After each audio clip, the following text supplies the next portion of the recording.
Alright guys, so today I want to talk to you a little bit about how to use OnX while you're scouting and kind of just scouting in general from the road, whatever it is you're doing. Um, so for me, whenever I go into a different area, I think the first thing I'm looking for is what are the types of places I know that we could hunt.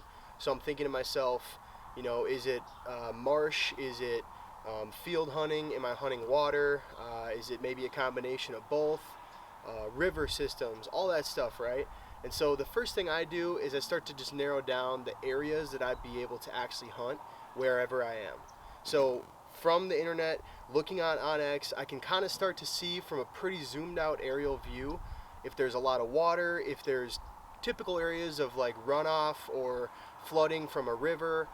You can start to see with OnX, using it properly, you can see the topography, you can see what types of layers there are, so you can see different deciduous trees, coniferous trees. You can start to just really pick out some of those areas. So I know that I'm maybe in this instant I'm looking for water, and it's not going to be moving water, so I know I'm looking for areas that I can go scout that have multiple little potholes, ponds, lakes, whatever that is. That's the area I'm probably driving to first.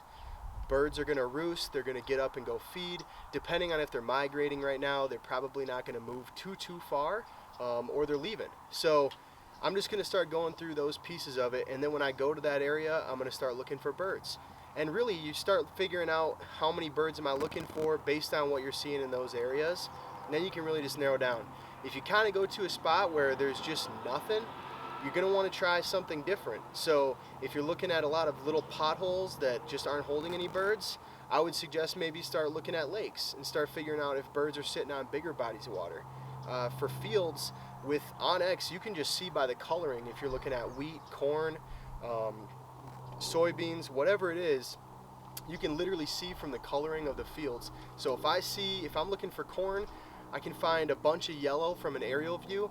I'm driving to that spot. That's just kind of how I start to narrow it down. OnX has tons of features you guys can use. Be sure to use our discount code MWF20. You can just put that in when you check out, 20% off your elite or your state membership. Thanks for watching, guys. See you on the next one.